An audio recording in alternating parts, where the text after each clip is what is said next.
స్వీకరణ మహోత్సవ కార్యక్రమాన్ని విజయవంతం చేయాలి. మార్చి 14న బౌద్ధ ధమ్ము ఆవశ్యకతలో భాగంగా పునరుద్దీపన కార్యక్రమాన్ని విశాఖలో నిర్వహిస్తున్నామని అంబేద్కర్ మెమోరియల్ సొసైటీ అధ్యక్షులు బొడ్డు కళ్యాణరావు, కోశాధికారి ఘారా సత్యనారాయణ, అంబేద్కర్ బుద్ధ విహార కన్వీనర్ గౌతమ్ బాబు తెలిపారు. బౌద్ధ పునరుద్దీపన కార్యక్రమము మార్చి 14న విశాఖ బుల్లయ్య కాలేజీ ప్రక్కన గల డాక్టర్ బిఆర్ అంబేద్కర్ భవన ప్రాంగణంలో ఉదయం 10:30 నుండి కార్యక్రమం ప్రారంభమవుతుందని అన్నారు.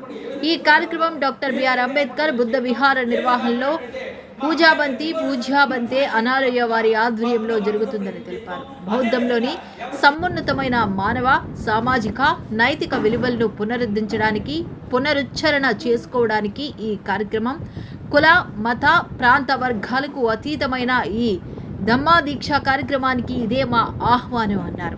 ఈ కార్యక్రమంలో అనకాపల్లి జిల్లా బీఎస్పీ అధ్యక్షులు పల్లా బాబూజీ, విజ్ఞాన కేంద్రం డైరెక్టర్ నంబా రమణ, ఎన్ బాలరాజు, ఎం జాను బాబు, పావాడ సన్యాసిరావు, పందిరి దయాల్ రాజు, దొమ్మేసి సత్యారావు, నా పేరు బి గౌతమ్ బాబు. నేను Visakhapatnam Ambedkar memorial society joint secretary, అలాగే అంబేద్కర్ బుద్ధ విహార కన్వీనర్ని. రేపు మార్చి 14వ తారీఖున అంబేద్కర్ భవన్ ప్రాంగణంలో పునరుద్దీపన 2026 అనే పేరుతో స్వచ్ఛంద బౌద్ధ ధమ్మ స్వీకరణ మహోత్సవాన్ని ఏర్పాటు చేయడం జరిగింది. ఇది బాబాసాహెబ్ కలల కన్నా ప్రబుద్ధ భారత్ వైపు అడుగులు వేయడానికి ఇది ఎంతగానో ఉపయోగపడుతుందని, ఒక సుమారు 5,000 మందితో ఈ కార్యక్రమాన్ని మేము చేపట్టడం జరుగుతుంది. ఇది ప్రజలందరిలోకి తీసుకువెళ్లాల్సిన బాధ్యత మన ప్రింట్ మీడియా, ఎలక్ట్రానిక్ మీడియా వాళ్ళే ద్వారానే ఇది మనం ప్రచారం చేయగలం. కాబట్టి ఈరోజు అనకాపల్లి జిల్లాలో అనకాపల్లి కేంద్రంగా ఈ పత్రికా సమావేశం ఏర్పాటు చేయడం జరిగింది. ఇది పునరుద్దీపన 2026 అని ఎందుకు పెట్టామంటే, గౌతమ్ బుద్ధుడు 2వ శతాబ్దంలో స్థాపించిన ఈ బౌద్ధ ధమ్మాన్ని తర్వాత అశోక్ చక్రవర్తి దీన్ని పునరుజ్జీవం చేశారు. తరువాత బాబాసాహెబ్ అంబేద్కర్ మళ్ళీ మరొకసారి దీన్ని పునరుజ్జీవం చేశారు. అలాగే ఈ మన ఉత్తరాంధ్ర జిల్లాల్లో అన్నిటిలో కూడా మళ్ళీ బౌద్ధాన్ని వ్యాప్తి చెందడానికి విశాఖపట్నం కేంద్రంగా మేము ఈ కార్యక్రమాన్ని ఏర్పాటు చేయడం జరిగింది. జై భీమ్. బొడ్డు కళ్యాణరావు, అధ్యక్షులు విశాఖపట్నం అంబేద్కర్ మెమోరియల్ సొసైటీ. ఈరోజు అనకాపల్లి పట్టణంలో పత్రికా సమావేశాన్ని ఏర్పాటు చేయడానికి ముఖ్యమైన కారణమైనటువంటి మార్చి 14వ తారీఖున మరి బుద్ధ ధర్మ స్వీకార మహోత్సవాన్ని ఏర్పాటు చేయడం జరిగింది. ఆ కార్యక్రమానికి అందరిని కూడా ఆహ్వానించాలని, అనకాపల్లి జిల్లా అంతా కూడా మీ యొక్క పత్రికా ముఖంగా ఈ యొక్క సమాచారం అంతా కూడా చేరాలని దృక్పథంతో ఏర్పాటు జరిగింది. దీనికి ప్రధానమైన ఉద్దేశం ఏమిటంటే, భారతదేశం ప్రబుద్ధ భారతదేశం కావాలని డాక్టర్ బాబాసాహెబ్ అంబేద్కర్ కోరుకున్నారు.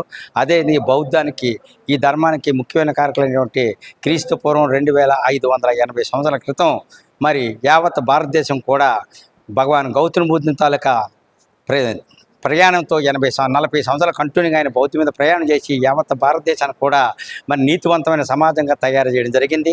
ఆ రోజు సమాజంలో ఉన్న అనేకమైన రుగ్మతలు, ఆచారాలు, అలవాట్లు తర్వాత సమాజానికి చాలా హానికరమైన కూడా ఆయన తిరుగుబాటు చేసి ఆయన త్వజించి యావత్ భారతదేశంలో బౌద్ధాన్ని నిర్మాణం చేయండి. కాలక్రమంలో ఈ దేశం మరి అనేకమైన మన దేశాన్ని మనం ఇప్పుడు పరిపాలించుకోలేదు. బౌద్ధ శాఖ మొఘల్లో, అలాగే ముస్లిమ్సు, అదేవిధంగా మరి ఇంగ్లీష్ వారు రకరకాల రాజులు పరిపాలించడం వల్ల మన ధర్మం కుంటుపడింది. అనేకమైన కారణాలు జరిగాయి కుంటుపడి.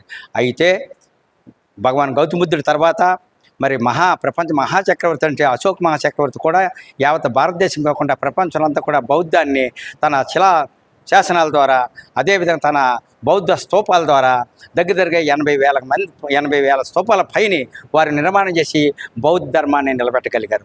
అదే పద్ధతిలో యావత్ ప్రపంచంలో ఉన్న అన్ని మత గ్రంథాలని అధ్యయనం చేసి, బౌద్ధ గ్రంథాలు కూడా అధ్యయనం చేసి doctor Babasaheb Ambedkar Buddha and his ధర్మ అనే గ్రంథాన్ని రాసి ఈ యొక్క దేశానికి అంకితం చేసి, ఆ కోణంలోనే మహానుభావుడు మనందరి తాలూకా దిశ ఈ దేశం తాలూకా దిశ నిర్దేశించిన తాలూకా బాబాసాహెబ్ అంబేద్కర్ గారు అక్టోబర్ 14 సంవత్సరం 1956 అక్టోబర్ 14 సంవత్సరంలో ఆయన బౌద్ధ ధర్మ స్వీకారాన్ని 5 లక్షల జనాభాతో వారు తీసుకోవడం జరిగింది. అప్పటి నుంచి బౌద్ధ ధర్మాన్ని సులువుగా ప్రయాణం చేయడం జరుగుతుంది. రేపు రేపు 14వ తారీఖున మార్చి 14వ తారీఖు జరిగే కార్యక్రమానికి మాకు బౌద్ధులు మహాపండితులు తెలుగు బిక్ అయినటువంటి అనాలయ్య గారు ఉండ్రాజవరము వారి ద్వారా ఈ ధర్మస్వీకారం అనేది జరుగుతుంది. దీనికి ప్రధాన వక్తని కాదు, ప్రధాన కీనోటు కర్తగా మరి ఎక్స్ డీజీపీ అయినటువంటి ఆంజనేయుల రెడ్డి గారు కూడా వస్తున్నారు. అదేవిధంగా మన విశాఖపట్నం సిటీలోను ఇతర ప్రాంతాలను హైదరాబాద్ నుంచి కూడా ఐఏఎస్ వాళ్ళు, ఐపీఎస్ వాళ్ళు, రిటైర్డ్ జడ్జీలు, అలాగే సిటీలో ఉన్న ప్రొఫెసర్స్, డాక్టర్స్, లాయర్స్ను అందరూ కూడా మేము ఆహ్వానిస్తున్నాం ఈ ధర్మ స్వీకార మహోత్సవాన్ని విజయవంతం చేయడానికి. అదేవిధంగా ధర్మ మార్గంలో భారతీయ సామాజిక వ్యవస్థని మార్చడానికి, ఆ సందర్భంగానే ప్రబుద్ధ భారతగా చేపట్టే కులాలకి, మతాలకి, రాజకీయ పార్టీలకి అతీతంగా ప్రధానికాన్ని చైతన్యపరిచి అంబేద్కర్ ఆలోచనలో ముందుకెళ్ళడానికి అనే పద్ధతిలో కార్యక్రమం జరుగుతుంది. ఈ కార్యక్రమానికి అంబేద్కర్ అయినటువంటి అనకాపల్లి కూడా మరి కేంద్రంగా తీసుకొని అనకాపల్లి జిల్లాలో ఉన్న అన్ని మండలాల ప్రతినిధులు కూడా ఈరోజు మునంపాక, కచంకోట, అదేవిధంగా సోడవరము, వడ్డాది, నర్సీపట్నం ఈ యొక్క మండలాల నుంచి కూడా మా మండల మండల నాయకులు కూడా పిలవడం జరిగింది. వారి ద్వారా కూడా ప్రసారం వెళ్ళాలని, అదేవిధంగా ఈ మీడియా ద్వారా కూడా, ఈ యొక్క ప్రింట్ మీడియా ద్వారా కూడా ప్రతి ఒక్కరి దాంట్లోకి వెళ్ళి ఇది ధర్మము, దీనికి ఎటువంటి మీమాంసలు లేవు, ఏ సందర్భం కూడా లేదు, ఇది ఎవరి సొంత శక్తి కాదు, భారతీయ తాలూకా సంపద. అందుకే బాబాసాహెబ్ అంబేద్కర్ ఈ బౌద్ధ ధర్మం తీసుకునేటప్పుడు ఆయన ఒక మాట చెప్తాడు, భారతీయ సామాజిక ఆచారాలకి, అలవాట్లకి, కట్టుబాట్లకి, నమ్మకాలకి భంగం కలగకుండా ఈ దేశంలో పుట్టి, ఈ దేశంలో పెరిగి, యావత్ ప్రపంచం వ్యాపించి ప్రపంచ దేశాలు చైతన్యం చేసింది ఏదైనా ఉంటే అది బౌద్ధ ధర్మం. కాబట్టి అదే ధర్మాన్ని నేను తీసుకున్నాను బాబాసాహెబ్ అంబేద్కర్ సెలవుగలిగారు. అంచేత ఈ కార్యక్రమానికి ఈ జిల్లాలో ఉన్నవారు మా నాయకులు కూడా ఉదయం 10 గంటలకి, మార్చి 14వ తారీఖు ఉదయం 10 గంటల శనివారం పడింది, అది సెకండ్ సాటర్డే, ఎంప్లాయీస్ కూడా వెసులుబాటు ఉందని ఉద్దేశంతో మేము పెట్టడం జరిగింది. ఉదయం 10 గంటలకు వచ్చినట్లయితే 10:30కి కార్యక్రమం ప్రారంభించడం జరుగుతుంది. 12 గంటలకు కార్యక్రమం అంతా పూర్తవుతుంది.